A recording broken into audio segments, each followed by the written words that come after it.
Marlène Ribeiro, bonjour. Bonjour Quentin. Alors racontez-moi un souvenir d'entretien de recrutement. Alors peut-être c'est un entretien que vous avez passé, peut-être que c'est un entretien que vous avez fait passer, un entretien en tout cas que c'est pas passé comme prévu, qui était un peu insolite, quoi, qui vous reste en mémoire. Alors, un exemple d'un entretien qui m'avait assez marqué. J'étais une jeune recruteuse et c'était au moment où je recrutais en informatique. Et donc, je vois arriver un jeune monsieur pour un poste de développeur .NET. Je fais rentrer dans une salle, je lui demande de se présenter. Et son entretien s'est conclu en quelques mots puisqu'il m'a dit simplement qu'il développait en .NET et que c'était tout. Et donc, je lui ai demandé d'étayer un petit peu plus. Il n'a jamais réussi à étayer. Donc, je n'ai jamais su qui était vraiment cette personne. Mais elle savait absolument développer en .NET, j'en suis sûre. Mais je ne savais pas quelles étaient ses motivations et sa personnalité. Donc, forcément, c'est très déroutant pour un recruteur.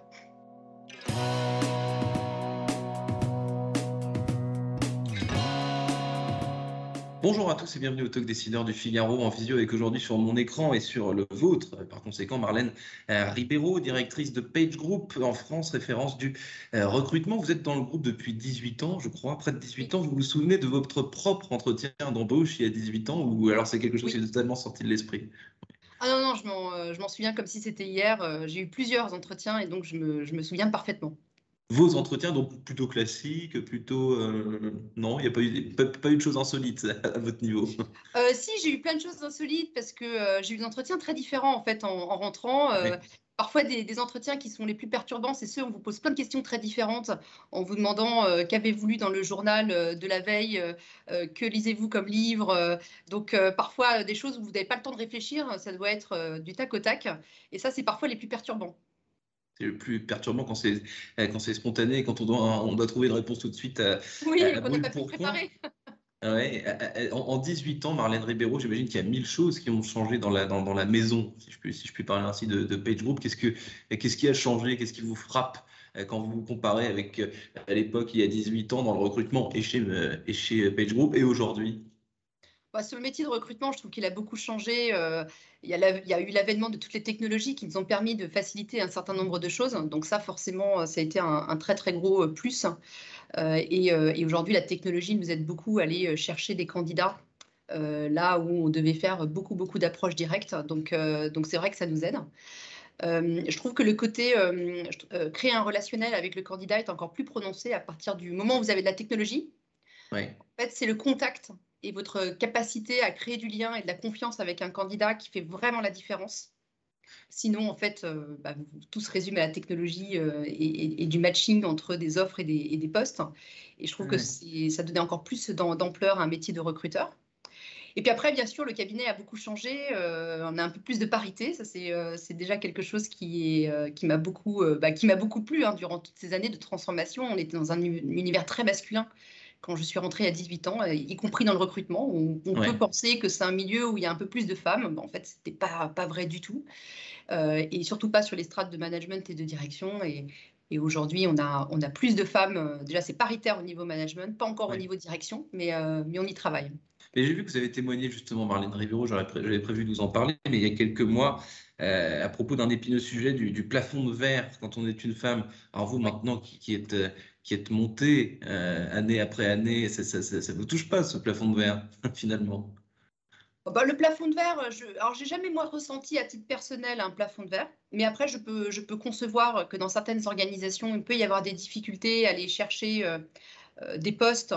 Et il y a une accélération de 30-40 ans, et c'est une accélération qui est un peu épineuse où les hommes accélèrent très très vite et parfois les femmes accélèrent un tout petit peu moins vite, et donc elles peuvent avoir l'impression d'avoir ce plafond de verre. Ouais. Donc, alors, moi, vraiment, je l'ai pas ressenti dans ma carrière, mais c'est vrai que beaucoup de femmes sont confrontées à cette problématique. Parce que entre 30-40, là je parle pas de sexe, je parle dans l'ensemble, 30-40 ans, c'est là que tout se passe en gros. Non, en fait, ça peut se passer aussi après, mais il y a une phase vraiment d'accélération. C'est là où généralement il y a un décrochage entre les hommes et les femmes, Hmm. alors qui s'explique par plein de choses. À un moment, des choix personnels, parfois des enfants qui peuvent arriver et qui peuvent faire un moment qu'une femme, d'ailleurs par elle-même, a envie d'un peu de freiner sa carrière, et parfois c'est l'organisation qui la freine. Hmm. Donc c'est vrai que les enfants arrivent souvent dans ces âges-là, mais on peut largement aussi accélérer après 40 ans, mais souvent la disparité entre hommes-femmes se fait à ce moment-là.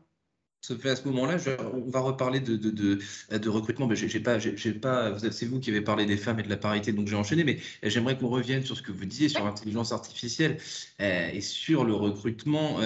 Il y a des tas de gens qui ont peur de l'intelligence artificielle dans un contexte de recrutement parce qu'on se dit, voilà, l'intelligence artificielle va piquer des métiers, etc., etc. Et ce que vous disiez, vous, c'était qu'en gros, ça permet de faire le tri et de rendre plus qualitative, disons, la partie humaine, c'est-à-dire la partie de l'entretien. Vous disiez qu'en termes d'humanité et d'échange, justement, entre recruteur et recruté, c'est beaucoup plus profond et ça a beaucoup plus de sens. C'est ce que vous disiez.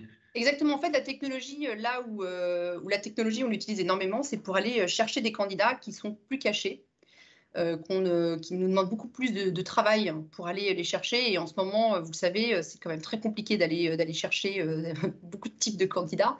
Et donc, ils sont cachés. Donc, c'est vrai que la technologie permet d'aller chercher des candidats qu'on ne touche pas facilement. Après, sur le tri de CV, je suis un peu plus dubitative parce que on peut avoir des travers en fait aussi de l'intelligence artificielle qui reproduit des mécanismes en fait de choix de candidats. Et là, je pense que c'est la grosse évolution aussi des métiers comme le nôtre, qui est de lutter contre ça, de lutter contre le copier-coller de parcours, de manière à ce qu'on puisse accéder à plus de diversité, ce que les organisations demandent de plus en plus, et là où nous, on a aussi un rôle à jouer. Donc, je suis un peu plus partagée sur l'utilisation de la technologie en intelligence artificielle dans le côté, je répète, un certain nombre de tris de candidatures par rapport à des habitudes. Ça me fait peur personnellement. Mais pour aller chercher des candidats qui sont plus difficiles à dénicher, ça absolument. Et donc, effectivement, quand à un moment vous mettez de côté toutes ces heures de travail pour aller dénicher des candidats, ça vous permet, lorsque vous les avez en face de vous, de créer du lien. Et le lien est essentiel, et je pense qu'il a encore été encore plus accéléré avec la période Covid, où les personnes ont vraiment besoin de conseils, de créer du lien dans la durée. On en parle beaucoup justement en ce moment, vous dites des profils cachés. En ce moment, on parle beaucoup de pénurie, de plusieurs secteurs qui ont du mal à recruter justement post-Covid. Qu'est-ce que ça vous inspire? Qu'est-ce que vous observez de votre côté? Alors déjà, je pense que la pénurie de candidats, et plusieurs choses, vient déjà d'un turnover. Enfin, il y a un turnover qui est quand même très important et qui fait que les candidats ont plusieurs offres entre les mains.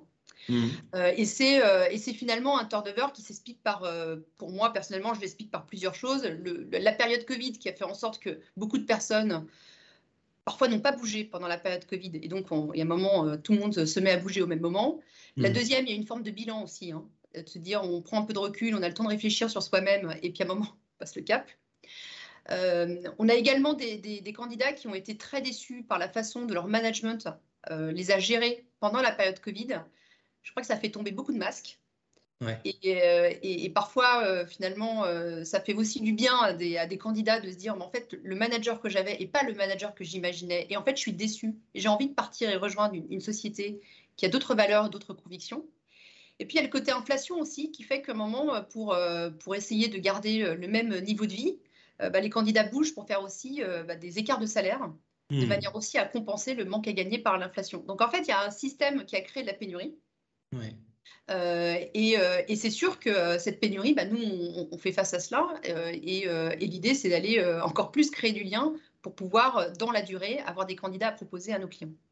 Alors vous dites que le Covid, la crise Covid et la façon dont on a été obligé de travailler, ça fait tomber des masques, ça a fait réaliser des tas de choses à des collaborateurs dans certaines boîtes. Est-ce que vous diriez que le Covid a changé la façon dont on recrute, la façon dont on choisit un employeur aussi?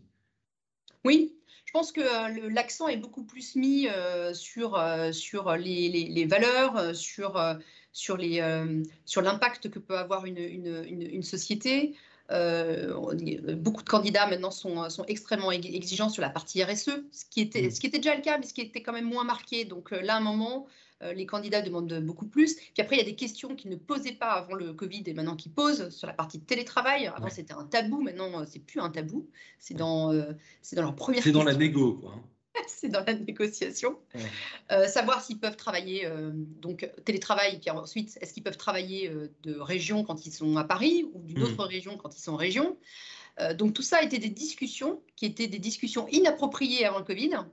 Et maintenant, les candidats ont le pouvoir. Et moi, je trouve que c'est une bonne chose. À un moment, ils mettent les choses sur la table, ils disent ce qu'ils ont envie de faire, et puis à un moment, bon, c'est à l'employeur de s'adapter à ça. Dernière question, Marlène Ribeiro. Est-ce que vous, à titre personnel, le télétravail, c'est quelque chose avec lequel vous êtes à l'aise, que vous permettez à vos équipes, qui est naturel? Parce qu'il y a deux types de managers, finalement. C'est ceux qui sont assez open, quoi. C'est OK de télétravailler, il y a aucun souci. Et ceux qui, un peu, peut-être vieille école, j'ai envie de dire, ont tendance à Ouais. avoir tout sous les yeux. Évidemment, je caricature, mais il y a un peu de Mais ça, c'est quoi. vrai. Non, non, c'est Hmm. vrai. Alors moi, à titre personnel, alors déjà, j'utilise le télétravail et le mode hybride me va bien. C'est-à-dire faire certains jours à la maison et certains jours avec les équipes dans le monde du travail et sur site, j'aime bien également. Donc déjà, je Hmm. pense qu'il faut aussi montrer l'exemple. Si vous ne montrez pas l'exemple, c'est compliqué de dire, allez, faites du télétravail, mais moi, j'en fais pas parce que j'aime pas ça. Ouais. Et ensuite, bah oui, en fait, à un moment, le manager qui ne laisse pas du télétravail, c'est un manager qui n'a pas confiance. Et Ouais. donc, à un moment, quand vous n'avez pas confiance dans vos collaborateurs, c'est quand même compliqué quoi, d'avoir une relation dans la durée et d'avoir une confiance partagée. Donc voilà, donc ils ont la liberté de choisir entre maison ou travail. Et Hmm. puis à nous aussi, employeurs, de les attirer au travail. Aller au travail, Hmm. pourquoi faire? Bien sûr. Pour être avec ses collègues, pour avoir des moments de complicité, pour avoir des moments d'échange, pour accélérer sur certains types de travaux, de tâches, etc. Donc, il Hmm. faut aussi pouvoir les attirer. Merci infiniment, Marlène Ribeiro, donc directrice de Page France, de Page Group en France. Exactement, C'est de ça. Page Group en France, Je, exactement. je vous dis à très bientôt. Une Merci, excellente fin de Quentin. journée. Au revoir. Très bonne journée. Au revoir.